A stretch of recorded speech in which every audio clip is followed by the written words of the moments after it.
이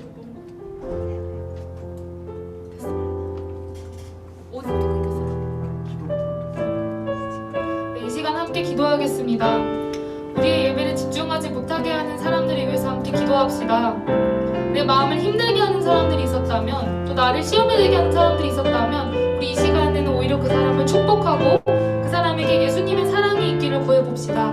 그렇게 내가 주님 앞에 내 마음을 내려놓을 때 이 시간 주님을 내가 또 주님을 만나게 되기를 믿습니다. 그리고 우리가 지금 코로나 때문에 몇 주째 온라인으로 계속 1년째 예배를 드리고 있는데요. 이 시간 예배를 드리지 못하는 아픈 사람들, 그리고 아픈 사람들도 지키는 사람들, 마음이 어려운 모든 사람들에게 예수님의 위로가 있게 해달라고, 그래서 우리가 다시 모여서 예배드릴 수 있게 되길 원하길 이 시간 예배를 구하는 마음으로 예수님의 마음을 바라면서 기도하겠습니다.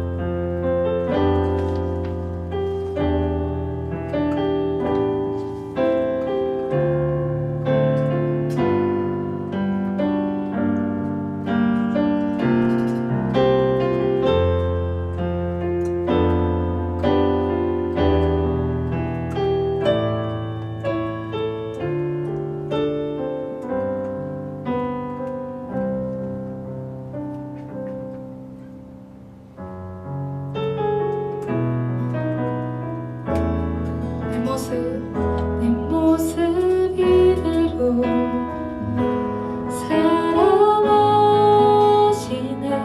연약한 그대로 사랑하시네. 나의 모든 발걸음 주가 하시다니 날 인도하소서. 내 모습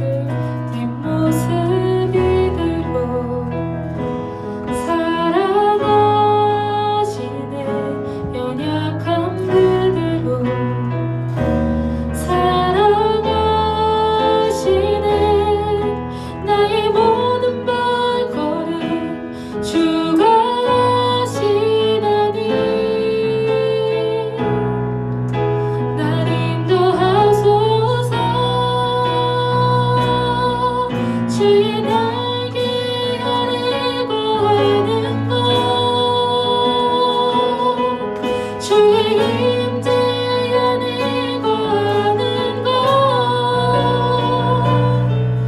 나의 가장 큰 소망, 나의 가장 큰 은혜, 주와 함께 동행하는 것. 주의 날개 아래 거하는 것, 주의 임재 안에 거하는 것, 나의 가장 큰 소망, 나의 가장 큰 고백, 주와 함께 동행하는 이것부터 고백하겠습니다. 내 모습 이대로 사랑하시네. 연약한 그대로 사랑하시네. 나의 모든 발걸음 주가 하시다니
주와 함께 동행하는 일, 나의 가장 큰 소망, 나의 가장 큰 은혜, 주와 함께 동행하는 일. 이 시간 함께 기도합시다. 예수님께서 나를 만나러 오셨습니다. 다른 꾸며진 모습들이 아니라 내 모습 그 자체를 만나러 주님께서 오셨습니다. 그리고 이 순간 내 삶에 역사하고 계신 예수님을 내가 믿습니다. 주님, 내 삶을 통해서 주님의 일을 하시옵소서. 내가 이 시간 주님을 만나고 내 삶이 주님께 속하여져서 내 삶이 변화되기를 원합니다. 주여, 나와 함께 해주시옵소서. 남들에게 차마 말하지 못한, 보여주지 못한 내 모습들까지도 주님은 알고 계시고, 또 그런 부족한 나의 모습들도 주님 사랑하심을 내가 이 시간 고백합니다. 그런 주님을 내가 이 시간 만나게 원합니다. 나도 주님께 다가가게 하여 주시옵소서. 이 시간 주님을 사랑한다고 고백할 수 있게 하여 주시옵소서 하는 마음으로 우리 함께 기도하겠습니다. 아버지, 이 시간 주님을 만나게 해주시옵소서. 감사드립니다. 내가 주님 앞에 예배드리기 위해 나왔습니다. 내 모습을 아시고 나를 바라보시는 주님을 내가 이 시간 바라봅니다. 내가 주님을 사랑합니다. 내가 이 시간 주님을 더욱 알기 원합니다. 주여, 내가 주님을 더욱 알아갈 때 내 삶이 변화될 것을 믿습니다. 내 삶이 주님께 속하여지길 원합니다. 주여, 나를 사용하여 주시옵소서. 내가 주님께 속하여져서 주님 나의 충실한 인생을 주님께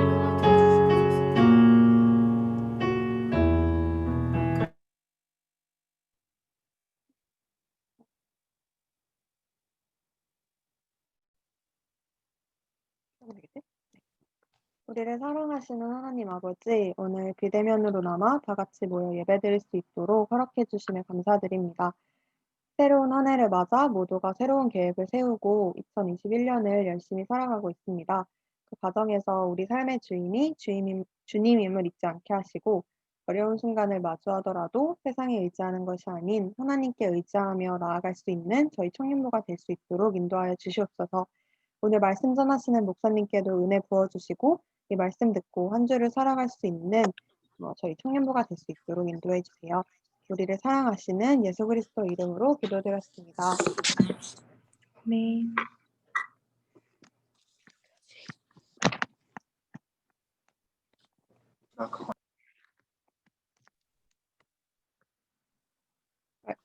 말씀 봉독하면 되나요? 들려? 네네. 말씀 봉독하면 돼. 네. 오늘 저희에게 주신 하나님 말씀은 마태복음 26장 36절에서 39절 말씀입니다. 제가 봉독하도록 하겠습니다.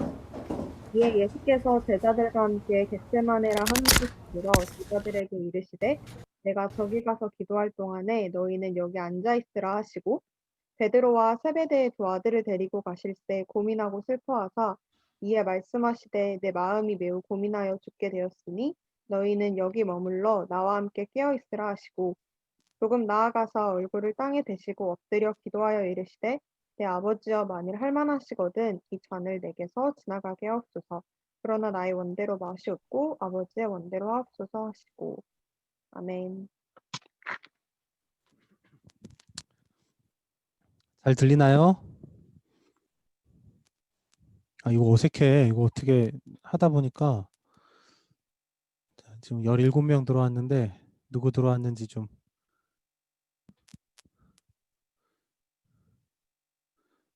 야, 이거 나 화면으로 안 나와?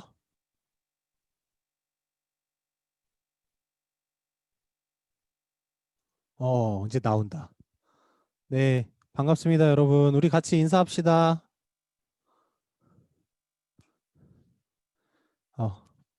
지금 까만 화면들도 다 보고 있는 거죠? 제가 10분 안에 하느라고 준비를 했는데, 그럼 10분 지나면 얘기해줘요. 한번 해보겠습니다. 지난주에 우리가 그 하나님이 우리에게 주신 감정이라는 것, 하나님이 인간을 창조하실 때 만든 마음이라는 것에 대해서 좀 다루겠다라고 오리엔테이션을 했어요. 구체적인 감정들을 우리가 말로 다 표현하지 못했던 부분까지 좀 잘라서 그 감정이 정확히 어떤 거고 이제 어떻게 다뤄야 하고 어떻게 느껴야 하는지를 좀 다뤄보자. 어, 하나님이 인간을 어떻게 만드셨는지를 잘 살펴보자. 뭐 이런 식으로 한 해를 가기로 했는데 오늘은 그 한 감정을 정한 건 아직 아니고 이것도 역시 감정이라는 것에 대한 오리엔테이션의 연속이다 이렇게 생각하면 될 것 같아요. 이게 되게 중요한 오리엔테이션이 진짜 중요해요. 잘 해놔야 우리가 무언가 시작하고 앞으로 갈 때 방향 설정을 잘 할 수 있기 때문에 오늘도 역시 좀 그 우리가 앞으로 나감에 있어서 중요한 시점이 될 것 같습니다. 제가 이 PPT를 넘기면서 하고 싶었는데 그게 쉽지가 않아서 이렇게 또 A4 용지로 준비를 했습니다. 자, 보이나? 잠깐. 이러면 내가 안 보이고. 아하, 이런. 들고 있어야 되겠네. 여러분, 보이죠? 여러분, 감정 구매라고 들어봤어요? 우리는 살면서 감정을 소비합니다. 그러니까 구매해요. 감정을 사요. 왜 그러니, 어떤 때 이런 일들이 일어나냐면, 우리가 문화라고 하면서 우리가 누리는 많은 수단들이 다 감정을 판매하고 있는 거예요. 이를테면 멜로 영화. 여러분 스토리를 판매하는 것 같고 때로는 캐릭터나 연예인의 얼굴을 판매하는 것 같지만 실제로 멜로 영화는 우리에게 설렘이라는 감정, 애틋함, 뜨거운 사랑의 감정들을 느끼게 하면서 그걸 판매한다라고 할 수가 있죠. 여러분 우리나라에서 특히 잘 된 히어로물들 있죠. 뭐 아이언맨이나 이런 이제 어벤져스 이런 것들도 역시 히어로들이 나오기만 하면 괜찮으냐, 히어로들이 패배해도 괜찮은가, 혹은 히어로들이 아무것도 승리하지 못해도 괜찮던가, 절망을 극복하지 못해도 우린 볼 것인가 생각해 보면 사실 우리는 그냥 히어로 캐릭터를 소비하는 게 아니에요. 그들이 이기는 감정을 소비하고 있는 거죠. 승리했을 때 그 승리의 감각을 나도 느끼고자 그걸 사는 거예요. 그런 공포 영화는요. 여러분 사실 공포도 우리가 그 공포라는 감정을 제대로 경험하고 그 공포라는 감정에 맞서기 위해서는 사실은 진짜 제대로 경험해 봐야 돼요. 그런데 삶에서 공포스러운 장면이 찾아오면 이걸 고스란히 느끼기가 그렇죠. 너무 위협적이에요. 그래서 사실은 우리는 뭐 심지어 놀이기구, 번지 점프, 뭐 공포 영화 이런 것들로 인해 공포를 비롯해서 두려움이나 불안 같은 부정적이고 안 좋은 감정마저도 구매해요. 여러분 사실은 이 공포나 두려움을 극복했을 때 느껴지는 희열, 그게 더 우리가 사고 싶은 감정 중 하나죠. 공포에 매몰되고 싶은 영화를 보지는 않나요? 또 그것만 그럴까요? 스포츠나 음악 특히 많이 그렇죠. 때론 책이나 여러분 옷이나 가방도 그래요. 전에 설교 시간에 내가 얘기했었던 것 같은데 자동차는 하차감이다 얘기 들어봤죠? 승차감보다 하차감이 더 중요하대. 좋은 차를 타고 딱 내리면서 사람들에게 나 이 차 타 라고 보여주는 이 하차할 때의 감각이 더 중요하다라고 사람들이 말하고 있는 거죠. 왜요? 우리는 자동차 자체를 구매하는 것 같지만 이 자동차를 타면서 느껴지는 감정을 동시에 구매하고 있기 때문에 그래요. 음식도 그렇고 집도 그렇고요. 우리가 충분히 이 정도면 누려도 되는데 우리가 그걸 통해서 어떠한 감각, 어떤 감정을 느끼고 싶어 한다라는 거죠. 그래서 우리가 대부분 구매하는 것들은 사실 감정이 빠져 있지 않아요. 다 감정이 들어 있어요. 여러분 새 거 사면 기분 좋잖아요. 보여주고 싶잖아요. 그게 바로 우리가 감정을 사고 있다라는 증거죠. 그런데 왜 사람들은 이토록 감정은 이 안에, 내 안에 있어야 함에도 불구하고 이렇게 외부에서 감정을 유입할까요? 왜 감정을 사려고 할까요? 그건 왜 그러냐 하면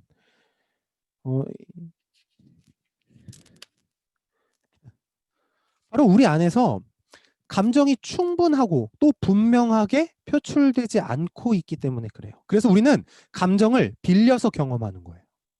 내 삶에서 나타나는 경험을 그 감정에 충실하지 못하니까 그와 유사하거나 그와 비슷한 감정들을 빌려서 다른 곳에서 느끼고자 한다라는 거죠. 이게 인간이 가진 기본적인 삶의 습관들이에요. 그럼 왜 도대체 우리는 충분하게 우리 감정을 느끼지 못할까요? 또 분명하게 감정을 받아들이지 못할까요? 바로 보이죠? 요거 때문입니다. 우리는 억압하면서 살아요. 그런데 억압은 본질적으로 감정의 억압이에요. 뭐 다 행동도 억압하고 뭐 여러 부분에서 억압하는 것 같지만 억압은 감정을 억압할 때 억압이라고 해요. 왜 감정을 억압할까요, 여러분? 왜 그러냐면 여러분 감정대로 그냥 표현하는 순간 우리에게 엄청난 불이익이 내 신상에 몰려올 것이라는 걸 우리는 다 본능적으로 알고 있어요. 그냥 내 마음대로 내 감정대로 행동하면 내게 안 좋은 결과가 돌아올 거라는 걸 알고 있죠. 그래서 우리는 감정을 숨기고 억압하는데 점점 익숙해져 가요. 잘하면서 더 그렇고요. 또 여러 경험을 하면 할수록 인생이 힘들면 힘들수록 억압하기 더 쉬워져요. 우리가 흔히 이렇게 사람들 보면 어떤 사람은 억압 안 하는 것처럼 보이고 어떤 사람은 억압하는 것처럼 보이잖아요. 그런데 사실은 현대인들, 여러분들은 다 억압하고 살고 있어요. 지금 그래서 다른 사람을 떠올리지 말고 내가 어떤 부분에서 억압하고 어떤 감정을 억압하는지 좀 생각해 보면서 들었으면 좋겠어요. 여러분 안에 주체할 수 없는 감정이 가슴 속에 들끓는 거, 그리고 또 그것이 간혹 행동으로 삐져나오는 것이 너무 위험하다라는 것을 우리는 다 알고 있어요. 그렇게까지 참는 것도 어렵다면 사실은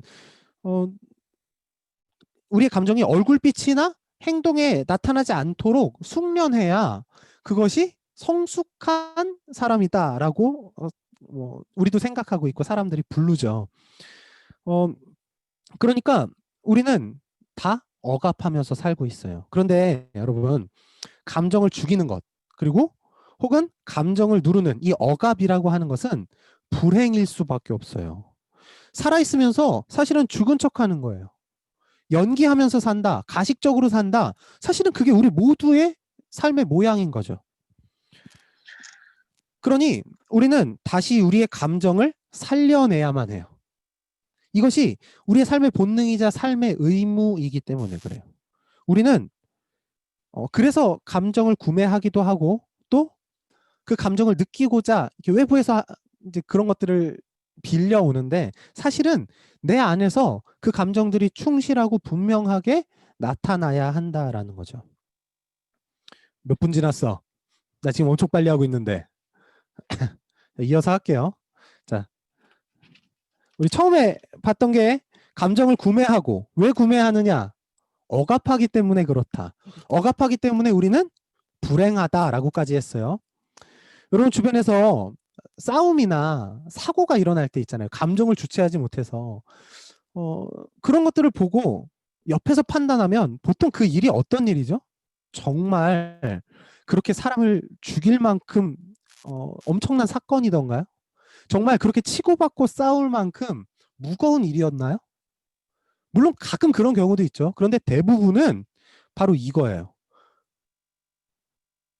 별거 아닌 일이에요. 왜 별것 아닌 일을 가지고 우리는 그토록 화내고 싸울까요? 왜 그러냐면 감정은 용수철 같아요. 이렇게 계속해서 억압하고 누르다 보면 어느새 그 견디지 못하고 튀어오를 때가 와요. 언젠간 더 이상 누르지 못하고 폭발하는 순간이 다가오게 돼 있죠. 그래서 실제로 화가 났을 당시에 혹은 감정을 주체하지 못했을 시에 혹은 외부로가 아니라 나 혼자서라도 있을 때라도 그 감정에 다시 튀어오르는 감정 그리고 폭발하는 감정을 주체하지 못하게 됐을 때는 사실 사고가 일어나요. 어떤 사람은 우울증으로 오기도 하고 어떤 사람은 자기를 해치기도 하는가 하면 또 어떤 사람은 남을 해치기도 하고 또 사람들을 보고 싶지도 않아질 만큼 괴로워지기도 하죠. 그런데 그 일만 놓고 보면 사람들이 뭐라고 부르냐는 거예요. 그 별거 아닌 일인데? 라고 말한다는 거예요. 왜 그러냐 하면 우리가 조금 눌러왔던 그 억압들이 어느 순간 폭발하는데 사실 그게 매번 우리의 감정이 드러났다면, 매번 누르지 않고 억압하지 않았다면, 매번 분명하게 내 감정을 파악하고 알아줬다면 사실 일어나지 않았을 일이라는 거예요.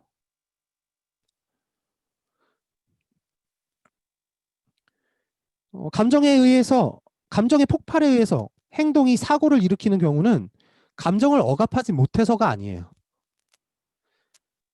계속해서 억압했기 때문에 일어난 사건이에요.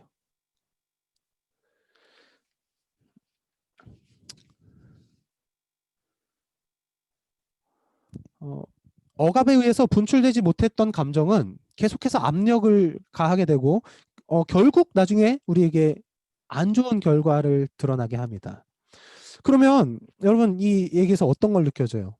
아, 내가 억압하면 안 되겠구나 라고 느낄 수 있게 되겠죠. 여러분 근데 지금 생각해봐요. 지금 나 억압 안 하고 당장 안 참을 거야 하면 무슨 일이 일어날 것 같죠? 사람들로 하여금 손가락질 받을 것 같아요. 성숙하지 못한 인간으로 바로 바뀌어버릴 것 같아요. 이성 따윈 던져버리고 본능과 감정에만 충실한 성숙하지 못한 사람이 될 거다라고 불안하게 됩니다. 여러분 지금까지 참았던 것을 지금 폭발시키자라는 게 아니에요. 지금까지 참았던 것들은 물론 우리가 언젠가 그 감정들을 해결해야만 하지만 지금 일어난 사건 그 하나만 보는 거예요. 억압할 필요 없이 그 상황에 맞게 느끼고 맞게 분출해야 해요. 별것 아닌 일만큼 해야 된다는 거예요. 우리는 감정을 억누르는 데에 익숙하기 때문에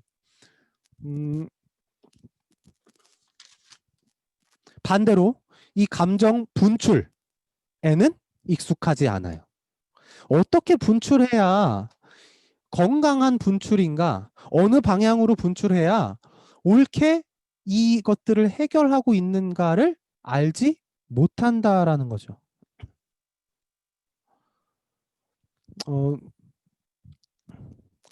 감정이라는 게 우리는 크게 부정적인 감정에서 몇 개, 긍정적인 감정에서 몇 개 정도로 구체적인 감정의 정의라든지 그것을 어떻게 해결하고 어떻게 분출해야 되는지, 어떻게 그 감정을 받아줘야 내 감정이 해결되는지를 우리가 충분히 공부하고 연습하지 않으면 사실 그냥 부정적인 감정에는 그냥 다 화만 내.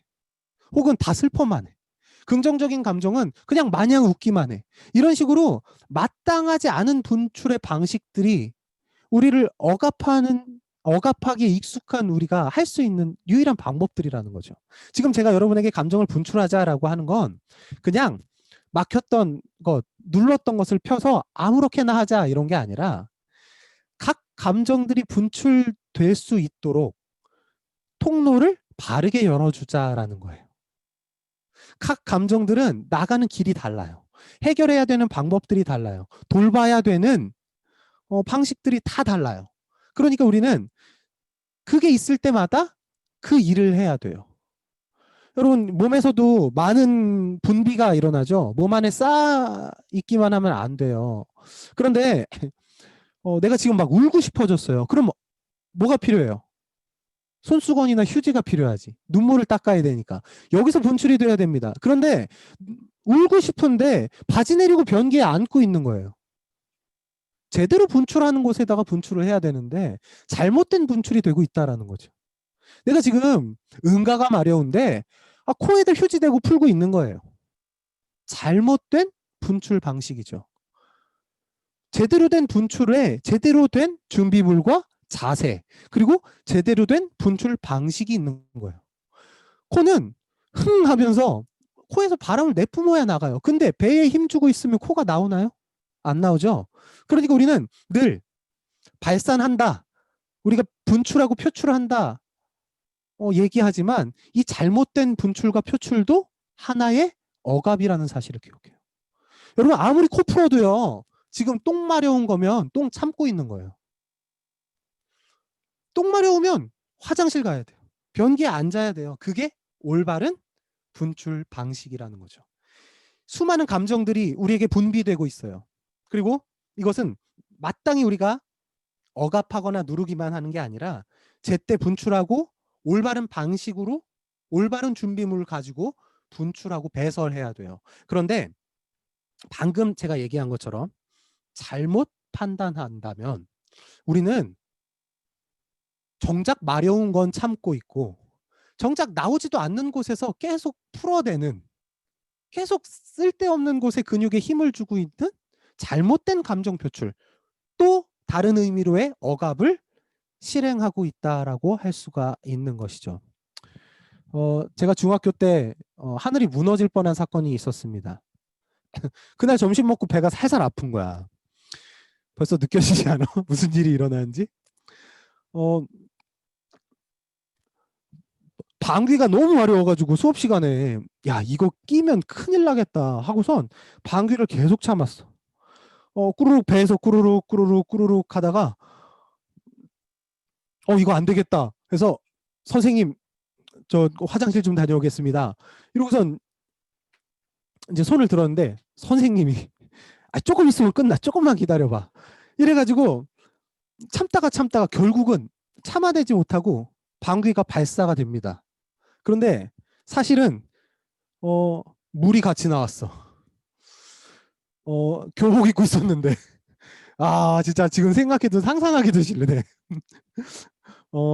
다행인 건 남녀 합반이 아니었다라는 사실. 남자반이어서 빨리 화장실에 가서 해결하기는 했는데 다 빨아가지고 젖은 바지를 입고 그날 있었어요.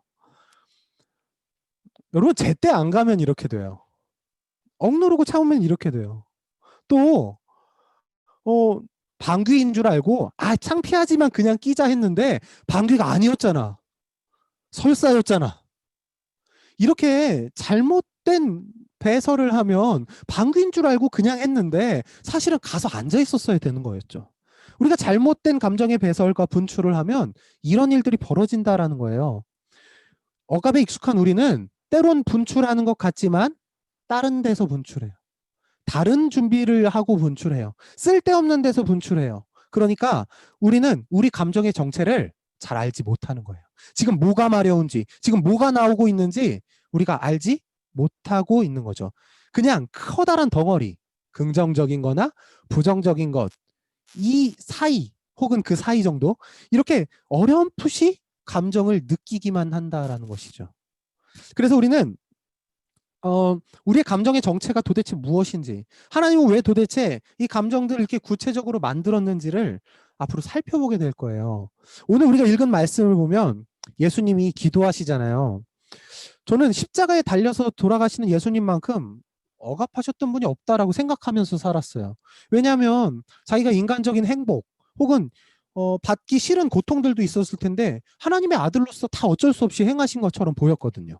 그런데 오늘 우리가 읽은 말씀을 보면 예수님이 기도하러 올라가셔서 마음에 괴로워하셨다, 심히 슬퍼하시고 힘들어하셨다라고 나와요.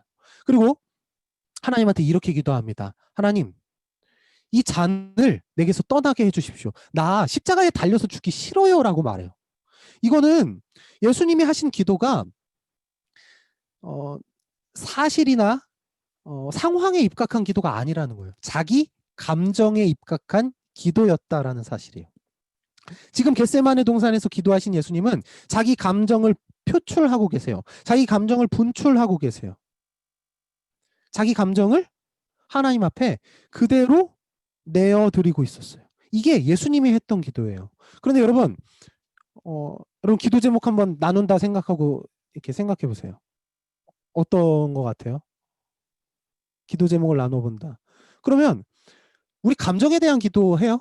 나 요즘 너무 슬픈데, 나 요즘 누가 너무 좋은데, 나 요즘 무엇 때문에 어떤데, 내 감정이 이런데 날 좀 기도해 줄래요? 이렇게 말해요? 안 그렇잖아. 상황에 대한 기도한다고. 나 지금 뭐 준비하고 있는데 그거.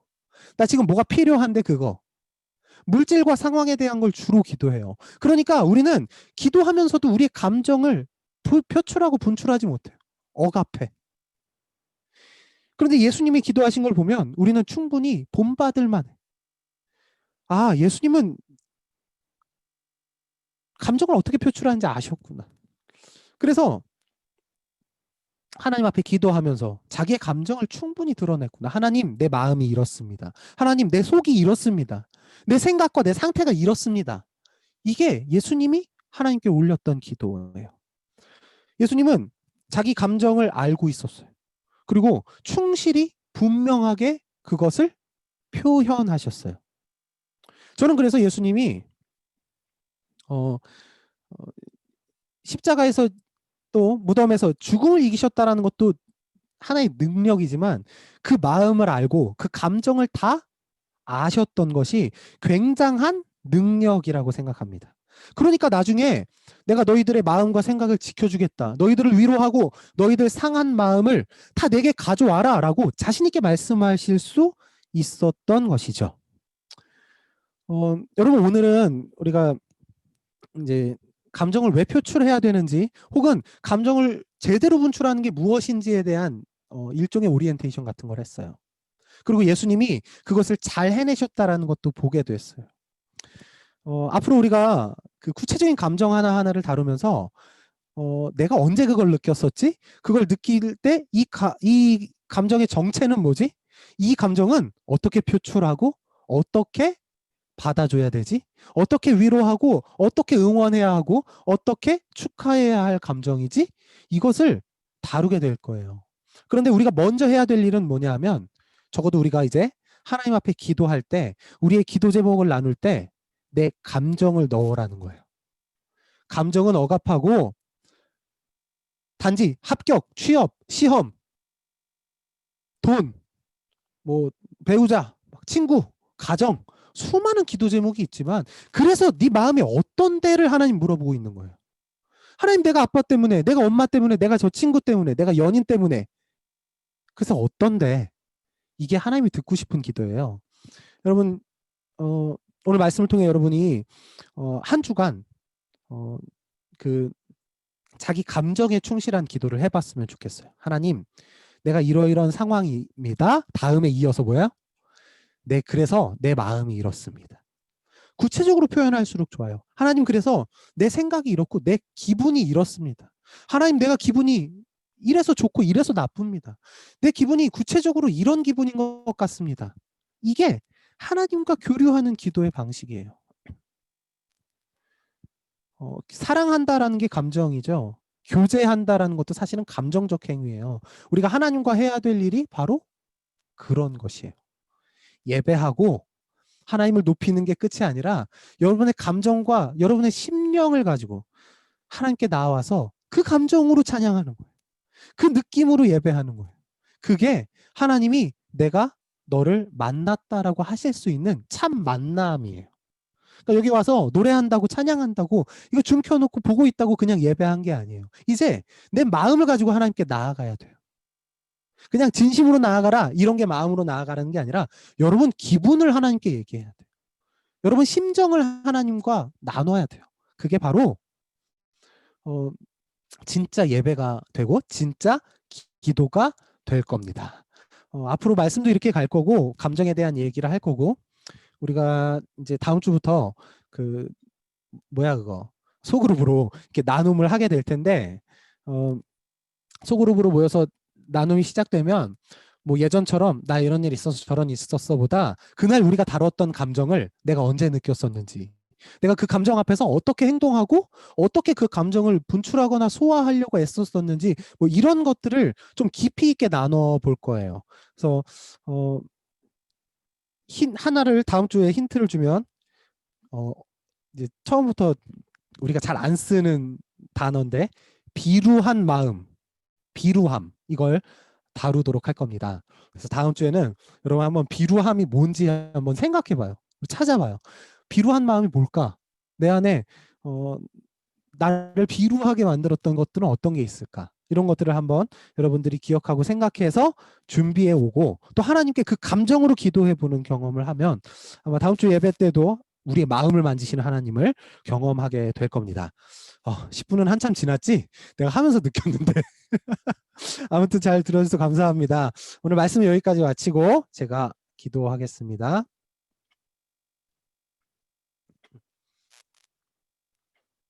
하나님 감사합니다. 하나님 우리에게 마음 주셔서 고맙습니다. 우리가 너무나 마음을 숨기고 살았고 우리의 마음을 억누르며 살아서 우리는 그토록 행복하기 힘들었었는지도 모르겠습니다. 우리가 행복하기를 바라시는 하나님께서 우리의 감정을 어떻게 표현하고 어떻게 느끼고 어떻게 분출해야 하는지 알려주셔서 우리의 기도가 예수님의 기도처럼 되게 하시고 특히 하나님 앞에 나와 또 하나님께 기도하면서는 우리의 마음의 문제들, 우리의 감정들이 해결되고 더 성숙해 나아가는 귀한 은혜가 있도록 인도하여 주옵소서. 우리 마음을 지키시는 하나님을 찬양하며 예수님 이름으로 기도드립니다. 아멘. 다음은 우리 헌금 시간인데 지난주에 얘기했었죠. 우리가 다 같이 이 기도문을 읽으면서 하나님께서 우리에게 주신 은혜를 생각하고 또 우리가 모두 하나님의 것이라는 사실을 고백하며 우리 함께 기도해 보겠습니다. 다 같이 자기 자리에서 소리내서 읽겠습니다. 함께 하겠습니다. 시작. 하나님, 주님 주신 은혜가 너무 큽니다. 감사한 마음으로 나를 주께 올려드립니다. 지금 드리는 예물은 나의 모든 소유를 대표합니다. 넘겨야지. 예배드리는 이 시간은 나의 모든 시간을 대표합니다. 주님 앞에 서 있는 지금의 나는 내 생명을 대표합니다. 모두 드리오니 주님의 것으로 받아 주옵소서. 예수님 이름으로 기도드립니다. 아멘. 네. 제가 이제 축도하고 예배 마치겠습니다. 우리 주 예수 그리스도의 은혜와 하나님의 사랑과 성령 하나님의 함께 하시며 우리의 마음을 만져주시는 은혜가 이것을 함께 모여 예배하며 각자의 자리에 있지만 또 마음으로 하나 되어 예배하는 우리 청년들 가운데 또 그리스도의 몸된 경민교회 가운데 이제로부터 영원토록 함께 하시기를 간절히 축원하옵나이다. 아멘. 네, 예배 마쳤습니다.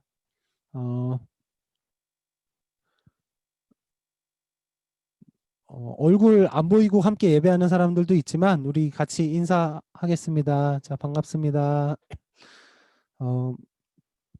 몇 명이야 지금? 아니, 셀수가 안 나오나 여기 몇 명이라고? 내가 2명입니다. 휴대폰으로 여러분 얼굴 보는 거 하나랑 컴퓨터 요거 하나. 18명이요. 나 빼고? 나 2명이야. 아, 그러면 17명. 17명. 인데 한 카메라에 2명씩 있는 사람들. 그렇네. 우리 다음 주부터 그 구체적인 감정을 가지고 나눔을 할 거예요. 그래서 다음 주부터 이 광고 시간이에요, 지금. 세 팀으로 나눠서 할 건데 지금 우리가 개인적으로 만남이 가능한 것도 아니고 또 그 소그룹으로 따로 모여서 따로 이렇게 뭐 서로를 이렇게 뭐 관리하고 이러기가 좀 여의치 않은 상황이라서 오히려 좀 재밌게 매번 랜덤으로 방을 정할 겁니다. 그래서 여기 소회의실이 거기에 있다며 리더만 정해져 있어요. 리더는 그 다음 주에 딱 발표를 할게요. 리더들은 모임을 진행하는 역할을 맡게 될 거예요. 그리고 그 소그룹의 팀원들은 매주 달라지는 거예요. 그냥 그 랜덤으로 집어넣고 저기 리더들만 이렇게 배분이 돼 있을 거고요. 그래서 우리가 아주 큰 규모의 교회라면 그렇게 돌아가면서 하다 보면 막 들쑥날쑥할 텐데 꽤나 겹칠 거예요. 그리고 몇 번만 돌아가도 다 맞던 사람들이고 우리 또 가족같이 다 아는 청년부기 때문에 그렇게 돌아가면서 해도 문제가 없겠다. 오히려 이렇게 조합도 달라지고 재미있겠다 생각을 했습니다. 그래서 다음 주부터 이렇게 예배 끝나면 바로 그 저기 회장이 그 소그룹 그걸로 이렇게 배분을 할 겁니다. 랜덤으로. 그래서 가서 리더가 이렇게 진행하는 대로 맞춰서 해주시고 거기서 나눔과 결단과 기도 이렇게까지 해주시면 되겠습니다. 오늘까지는 어떻게 보면 오리엔테이션의 격이었는데 아까도 말했죠. 오리엔테이션이 훨씬 중요하다고. 정말 중요해요. 그래서 여러분 한 주 동안 숙제입니다. 여러분 하나님께 기도할 때 여러분의 기도 제목으로 여러분이 지금 드는 기분과 감정을 써놓고 이게 내 기도 제목이다 하고 하나님께 기도하세요. 그리고 하나님이 왜 슬픈데 왜 속상한데라고 말했을 때 그때 상황을 얘기하는 거예요. 아시겠죠? 먼저 나 힘들어. 그리고 왜 하면 상황 말하는 거예요. 그런데 나 이 상황만 말하잖아. 그래서 그게 좋다는 거야. 싫다는 거야. 뭐 어떤 감정이라는 거야. 이렇게 돼요. 그래서 여러분이 한 주 동안 한번 연습해 보세요. 그렇게 기도하기를. 오늘 예배는 여기까지 하고 마치겠고요. 아까 중간에 뭐 좀 끊겨서 죄송합니다. 우리가 인터넷 그 환경을 잘 확보를 해서 안 끊기고 예배할 수 있도록 해보겠습니다. 자, 그러면은 한 주 동안 기분 가지고 감정 가지고 잘 기도해 보시고 다음 주에 우리 만나보겠습니다. 자, 안녕.